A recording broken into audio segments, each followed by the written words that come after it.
கோடிக்கணக்கான மக்கள் வசிக்கக்கூடிய ஒரு பகுதி, கிரீன் கவர் வெஜிடேஷன், பச்சையாக இருக்கக்கூடிய பகுதி. சென்னை மாநகரத்தை எடுத்துக்கிட்டீங்கன்னா 10 ஆண்டுகளுக்கு முன்பு 25%, இன்னைக்கு வெறும் 10% தாங்க. வெறும் 10% தான் சென்னையில பச்சை இருக்கக்கூடிய கிரீன் கவர் இருக்கு. 90% கான்கிரீட் ரோடு தாங்க ஐயா இருக்கு.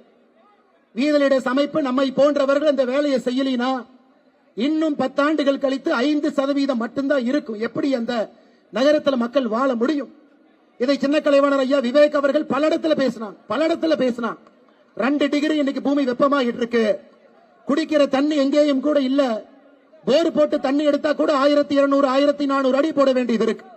இன்னைக்கு தமிழகம் பாருங்க, இந்திய அளவுல உள்ள பூமிக்குள்ள இருக்கக்கூடிய நீரை ஒரு வருடத்திற்கு 73% உறிஞ்சி எடுக்கிறோம். கர்நாடகாவை பொறுத்தவரை 56%, மகாராஷ்டிரா 60%, 73% பூமியில் இருக்கக்கூடிய நீரை உறிந்து ஒரு ஆண்டும் நாம் குடிக்கின்றோம், துவைக்கின்றோம், குளிக்கின்றோம். அப்ப 1 வருஷம் 2 வருஷம் மழை வரவில்லை என்றால் ரீசார்ஜ் ஆகலினா அன்னைக்கு வறட்சியும் பந்தமும் வந்து அலம்பை சொந்தங்கள். அதனாலதான் ஏரி குளத்தை சுத்தம் பண்றோம். தமிழகத்தில் 1,06,957 நீர்நிலைகள் இருக்கு. 1,06,000 நீர்நிலைகள். எத்தனை நீர்நிலைகள்ல தண்ணி இல்லைன்னு கேட்டீங்கன்னா 50,197 நீர்நிலைகள்ல தண்ணி இல்லை. இந்த புள்ளி விவரம் நான் கொடுக்கலீங்க ஐயா. மத்திய அமைச்சர், ஜல்சக்தி துறையினுடைய அமைச்சர் அவர்கள் கொடுத்த புள்ளி விவரம். தமிழகத்தில் இருக்கக்கூடிய 1,06,000 நீர் குளங்கள் நீரே இல்லைங்க ஐயா. ஏரி குளத்துல இல்ல. 50,197 நீர்நிலைகள் எனக்கு பயன்பாட்டில் இல்ல, என்க்ரோச்மெண்ட்ல போயிருச்சு. வீடு கட்டி இருக்காங்க. அதையெல்லாம் நம்முடைய சொந்தங்கள் ஒரு இடத்துலையும் பட்டாவை பார்த்து, தாசில்தாரை பார்த்து, அரசு அதிகாரிகளை பார்த்து, சுதந்திர தினத்தன்றைக்கு தமிழ்நாட்டில் 12,525 இடத்துல கிராம சபை கூட்டத்தில் போய் உட்கார்ந்து பேசி அதையெல்லாம் அடிப்படை அரசியல் இருந்து செய்து கொண்டிருக்கின்றார். அருமை சொந்தங்களே, இத்தனை வேலையை நம்முடைய வீதிலிடனுடைய அமைப்பு ஒரு இடத்திலும் கூட செய்து கொண்டிருக்கின்றோம். இதையெல்லாம் நாம் பெருமையாக கர்வமாக நினைக்கணும். காரணம், நமக்கு பொறுப்பு கிடையாது, கவர்மெண்ட் பணம் கிடையாது, அரசு சம்பளம் கிடையாது, மக்களுடைய வரிப்பணத்தில் நாம வாழல. இங்க இருக்கக்கூடிய நாம் எல்லோருமே ஒரு பெரிய இலக்கோடு தமிழக மக்களுக்காக பணி செய்ய வேண்டும் என்கின்ற ஒற்றை கருத்துல சமுதாய இலக்கமாக நாம் வேலை செய்து கொண்டிருக்கின்றோம். அருமை சொந்தங்களை, நிறைய பேர் சொல்றாங்க அண்ணாமலை என்ன அரசியலே பேசுறது இல்ல அப்படின்னு. அவர் கொஞ்சம் அரசியல் பேசணும், அண்ணாமலை என்ன கொஞ்சம் அரசியல் பேசணும், பழைய மாதிரி பேசணும். ஐயா, இந்த உலகத்தில் அரசியல் பேசுறது தான் ரொம்ப எளிமையான ஒரு வேலைங்க ஐயா. விமான நிலையத்துக்கு வெளியே வந்தீங்கன்னா பத்திரிகை நண்பர்கள் இருப்பாங்க. ரயில்வே ஸ்டேஷனுக்கு வெளியே வந்தா பத்திரிகை நண்பர்கள் இருப்பாங்க.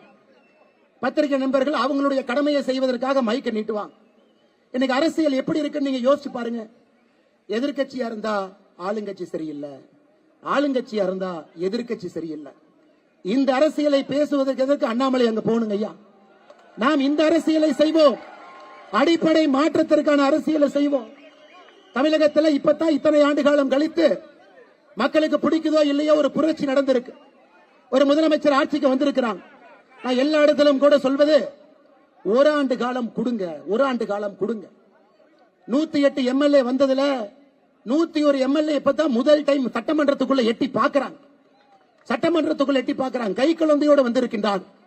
மொத்த 234 எம்எல்ஏ 154 பேர் முதல் முறையாக சட்டப்பேரவைக்குள்ள 2026 தேர்தலுக்கு பிறகு கால் எடுத்து வைத்திருக்கின்றார். அவர்களுக்கு நான் எல்லா இடத்திலும் சொல்வது, ஒரு வருஷம் கொடுப்போம், வேலையை செய்யட்டும். அவர்கள் வேலையை சரியாக செய்யவில்லை என்றால் முதல் குற்றச்சாட்டு வைப்பவர்கள் நாமத்தான் இருப்போம். அதில் எந்த மாற்று கருத்தும் இல்லை.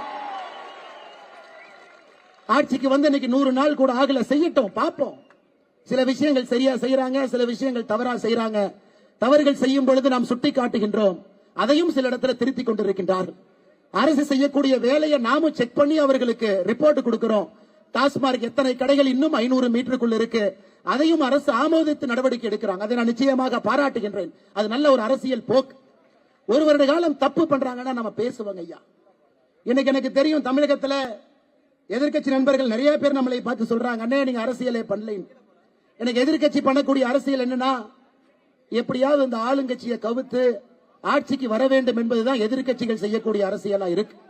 அதுக்கு ஆபரேஷன் மெகாலயான்னு ஒரு பேரு, புள்ள உடிக்கிற மாதிரி 10 எம்எல்ஏ புடிச்சிட்டு வாங்க, அவங்கள சபாநாயகரின் மீது நம்பிக்கையில்லா தீர்மானத்தை கொண்டு போங்க, அதுல ஆட்சியை கவலுங்க ஐயா. தப்பா ஆட்சி பண்ணா ஆட்சியை கவலுப்புங்க ஐயா. ஒரு வருஷம் எல்லாரும் நேரம் கொடுங்க.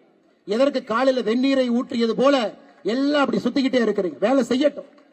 அதே போல மத்திய அரசை பொறுத்தவரை இன்னைக்கு நண்பர்களுக்கு இந்த மேடையில் நான் சில விஷயத்தை போட்டு உடைக்க விரும்புகிறேன்.